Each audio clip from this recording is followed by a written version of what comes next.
Des policiers jettent une femme noire dans des eaux infestées de requins. Ce qu'elle a fait pour survivre a fait le tour du monde. Le monde avait déjà vu l'injustice, mais jamais ainsi. Une femme, menottée, jetée d'un bateau de police dans un océan grouillant de requins, sous le regard amusé des officiers, qui la regardaient disparaître sous les vagues. Personne ne s'attendait à ce qui allait suivre. La vidéo a fuité, son nom est devenu un cri mondial pour la justice, et des millions de personnes ont exigé des réponses. Sa survie n'a pas été qu'un miracle. C'était un message, la vérité ne peut pas se noyer. Avant de plonger dans cette incroyable histoire de survie, de trahison et de rédemption, abonnez-vous car ce que vous êtes sur le point de lire va ébranler votre âme et vous rappeler que même dans les abysses les plus sombres, le courage peut toujours remonter à la surface. La chute qui a choqué le monde, le soleil brûlé sur l'Atlantique comme de l'or en fusion, le matin où tout a basculé. Le bateau de police se balançait doucement sur la surface trompeusement calme, tandis que la femme en treillis vert se tenait, tremblante, entre deux officiers en uniforme. Ses poignets étaient fermement liés derrière son dos, ses yeux allant des visages moqueurs des hommes aux vagues agitées en dessous. Elle ignorait qu'un cauchemar avec des dents attendait sous la surface bleue et scintillante. Les officiers riaient. L'un d'eux, jeune et rasé de près, affichait un sourire narquois qui disait qu'il avait déjà fait ça, l'autre légèrement plus âgé, plus prudent, mais suivant les ordres, tandis que la femme, la sueur et le sel se mêlant sur sa peau sombre, murmurait des prières au vent. La radio crachait des bavardages distordus des gardes-côtes, mais aucun des officiers ne s'en souciait. Ils avaient un travail non officiel à terminer. Personne ne la retrouvera ici, murmura l'un d'eux, et l'estomac de la femme se transforma en glace. Elle avait été arrêtée sous de fausses accusations, résistance à l'arrestation, obstruction à un agent, mais elle savait que cela n'était pas une question de paperasse. C'était une punition, un avertissement, un effacement. Son nom était Naomi Carter, une biologiste marine qui était récemment devenue virale pour avoir dénoncé un déversement illégal d'ordures dans l'océan lié à des contrats de la police municipale. Elle avait touché un point sensible, et maintenant ils allaient la réduire au silence dans les eaux mêmes qu'elle avait dédié sa vie à protéger. La mer sifflait contre le bateau, comme si elle aussi sentait l'injustice. Naomi regarda l'horizon, se souvenant des paroles de sa mère, « L'océan se souvient de qui nous sommes ». Son cœur battait si fort qu'il couvrait le rire des officiers. Puis, sans prévenir, un troisième policier sortit de la cabine, un homme grand aux yeux froids et au badge étincelant comme de l'acier, et fit le signe de tête le plus cruel qu'elle ait jamais vu, « Faites-le ». Le plus jeune la saisit par le bras, la tira en avant, et avant que Naomi ne puisse crier, elle était en l'air, tombant à travers la lumière du soleil et le sel. Le monde bascula, tandis qu'elle frappait la surface comme du verre brisé, une douleur explosant dans sa poitrine, et ses poumons se contractant. L'eau froide l'enveloppa, l'entraînant vers le bas, les menottes lui cisaillant les poignets alors qu'elle se débattait. Des bulles éclatèrent autour de son visage. Elle ouvrit les yeux et se figea.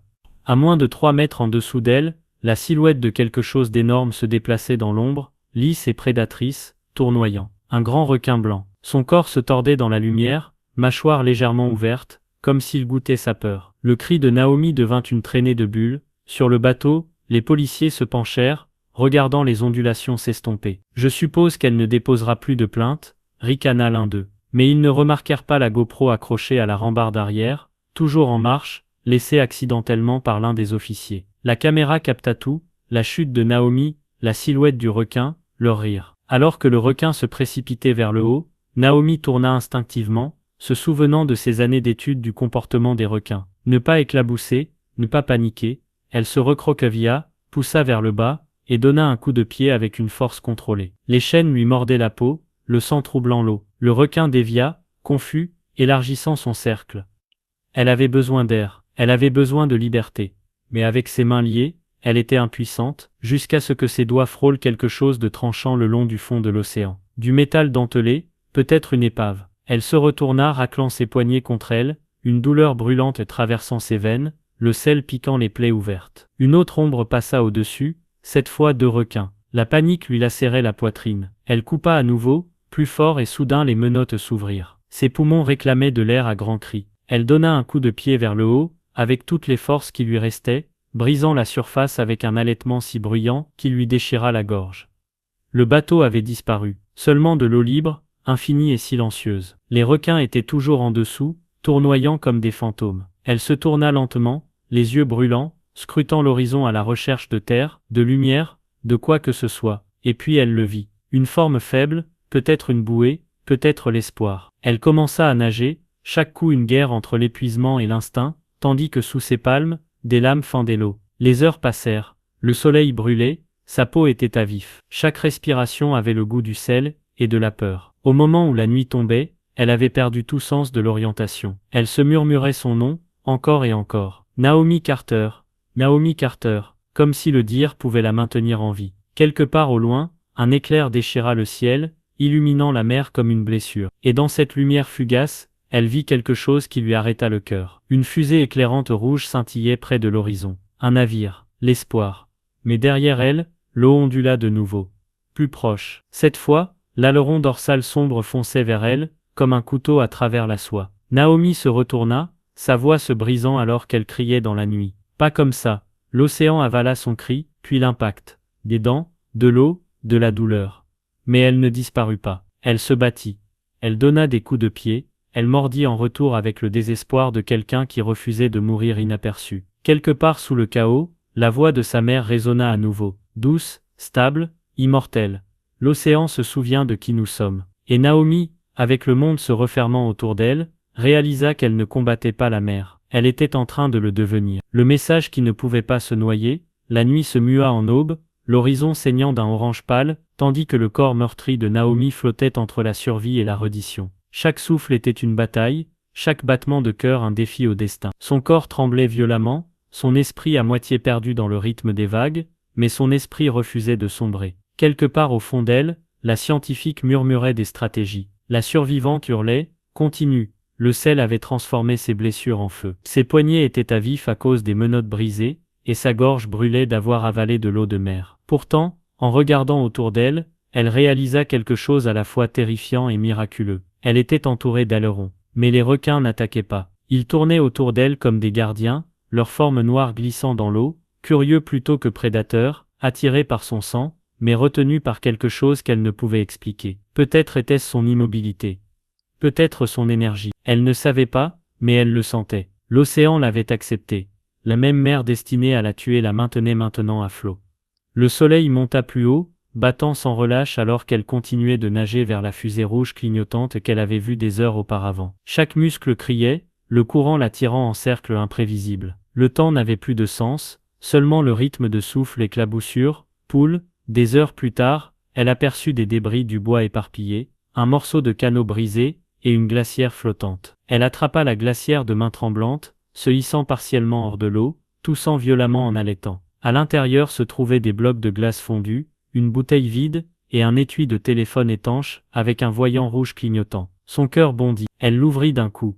Le téléphone à l'intérieur était mort, mais sa balise de détresse pulsait encore faiblement. L'espoir monta en elle comme de l'électricité. « Allez » murmura-t-elle, ses lèvres gercées. Juste un signal. Quelque part au loin, le tonnerre gronda à nouveau, bas et stable. Elle sentit une tempête approcher, l'air chargé d'électricité statique. Elle arracha la balise de l'étui, la serrant comme un talisman, et l'attacha à la glacière flottante avant de s'y effondrer, les yeux mi-clos. Pendant un instant, elle se permit d'imaginer être retrouvée. Les gardes-côtes la hissant dans un hélicoptère, le monde entendant son histoire, les officiers exposés, mais la réalité fut plus cruelle. Les vagues commencèrent à monter, le ciel s'assombrit, et en quelques minutes, la mer devint violente. Le vent hurlait comme une chose vivante. La pluie fouettait son visage tandis que les éclairs déchiraient les nuages. La glacière faillit chavirer, et Naomi hurla alors que la balise glissait sous la surface. Non, elle plongea instinctivement, l'eau salée lui brûlant les yeux, les poumons soumis à rude épreuve alors qu'elle s'enfonçait dans le chaos. Sa main effleura la petite lumière clignotante,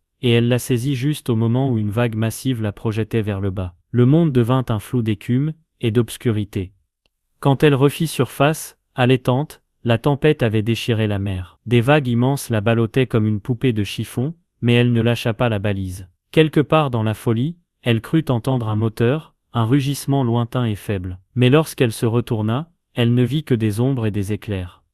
Les heures passèrent encore. Au moment où la tempête se calma, elle était épuisée au-delà des mots. Son esprit vacillait entre le passé et le présent. Les souvenirs venaient par éclairs, sa dernière conférence à l'université, le rire de ses étudiants, les funérailles de sa mère, la descente de police à son domicile. Elle se souvenait comment il l'avait traînée dehors, menottée, l'accusant de falsifier des preuves, de fabriquer des données sur le déversement de déchets toxiques. Elle avait crié justice, et ils avaient répondu par le silence et l'acier. Et maintenant elle était là, preuve que la justice avait sombré avec elle. Ou du moins c'est ce qu'il croyait. La vérité ne peut pas se noyer. Lorsque l'aube se leva à nouveau, les yeux de Naomi s'ouvrirent pour se retrouver à la dérive près d'une petite île, pas plus qu'un bout de sable et de roches entouré d'eau turquoise. Elle pouvait à peine y croire. Elle donna de faibles coups de pied, guidant la glacière vers la plage, s'effondrant face contre terre sur le sable mouillé, tandis que les vagues sifflaient autour d'elle. Elle resta là pendant ce qui lui sembla des heures, respirant,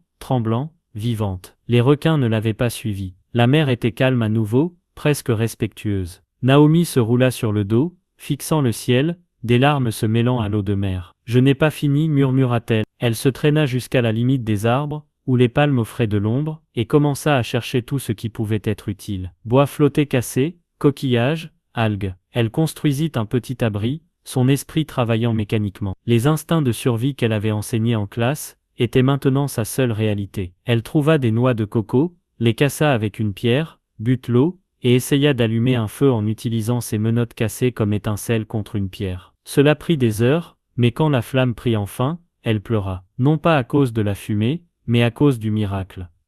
Cette nuit-là, elle s'assit près du feu, fixant les vagues. « Tu as essayé de me prendre » dit-elle doucement à la mer. « Tu as essayé mais tu n'as pas réussi. » Le vent changea, portant le faible bourdonnement de quelque chose de mécanique. Elle se figea. Un drone. Elle leva les yeux, et il était là, planant haut au-dessus, son voyant rouge clignotant. Elle sauta sur ses pieds, agitant les bras, criant « Ici je suis là ». La caméra du drone pivota, la fixant, puis s'éloigna rapidement. Naomi s'effondra à genoux, incertaine si c'était un ami ou un ennemi. Mais 24 heures plus tard, le monde connaîtrait son nom. Les images de ce drone montreraient une femme menottée rampant hors de la mer, battue mais vivante, entourée des débris d'une tempête. Et cela se répandrait plus vite que les officiers ne l'auraient jamais imaginé. Des hashtags, des gros titres, de la fureur. Naomi Carter, la femme qui ne voulait pas se noyer. Et alors qu'elle était assise près de son feu mourant, ignorant que le monde la regardait, elle murmura à la nuit, « Maintenant finissons-en ».